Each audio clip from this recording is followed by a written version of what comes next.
कथा आहे अनंताचार्याच्या भक्तीची आणि श्री व्यंकटेश्वर स्वामीची लीला. ओम नमो व्यंकटेशाय. आजच्या या भक्तिमय कथेत आपण जाणून घेणार आहोत अनंताचार्याच्या अखंड भक्तीची आणि श्री व्यंकटेश्वर स्वामीच्या करुणेची अद्भुत लीला. श्री व्यंकटेश्वर स्वामी पुष्पप्रिय आहेत. त्यांना फुले अतिशय प्रिय, परंतु सप्तचल पर्वतावर फुलांची मोठी कमतरता होती. यावर उपाय म्हणून श्री रामानुजाचार्यांनी आपल्या शिष्यांना बोलवले आणि म्हणाले, मुलांनो, स्वामीच्या सेवेसाठी येथे एक सुंदर बाग लावली पाहिजे. शिष्य थोडे घाबरले. आचार्य, पर्वतावर काम खूप कठीण असेल. त्यावर आचार्य शांतपणे म्हणाले, ही स्वामींची सेवा आहे, त्यात कठीण काय? सर्व शिष्यांपैकी अनंताचार्य पुढे आले आणि नम्रतेने म्हणाले, आचार्य, मी तयार आहे. श्री रामानुजाचार्यांनी त्यांना मनपूर्वक आशीर्वाद दिला. अनंताचार्य आपल्या पत्नीसह सप्तचल पर्वतावर पोहोचले. स्वामींसाठी बाग निर्माण करायची होती आणि बागेसाठी गरज होती पाण्याची, म्हणून प्रथम विहीर खोदायचे ठरले.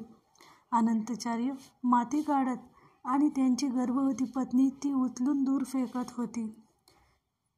तिला होत असलेल्या तीव्र वेदना पाहून स्वामींना करुणा आली. तेव्हा स्वामी लहान मुलाच्या रूपात त्या ठिकाणी प्रगट झाले. मुलगा म्हणाला, आई, मला टोपली दे, मीही मदत करतो. परंतु अनंताचार्यांनी कठोरपणे त्यांना थांबवले. नको, आम्हाला तुझी मदत नको, जा इथून. ते बोलताच बालक धावू लागला. रागाच्या भरात अनंताचार्यांनी हातातील सब्बल त्याच्याकडे फेकली. सब्बल थेट मुलाच्या हानवटीला लागली. अरे रे, मुलगा वेदनेने ओरडत मंदिराकडे धावत सुटला. अनंताचार्य हादरले. तेही त्याच्या मागोमाग मंदिरात धावले. पण मंदिरात तो बालक दिसलाच नाही. त्याऐवजी त्याच जखमेने ग्रस्त स्वामी स्वतःच उभे होते. अनंताचार्याच्या डोळ्यातून अश्रू वाहू लागले. स्वामी, मी पापी आहे, मला क्षमा करा. स्वामी प्रेमाने म्हणाले, हे अनंत, ही जखम तुझ्या भक्तीचं चिन्ह आहे.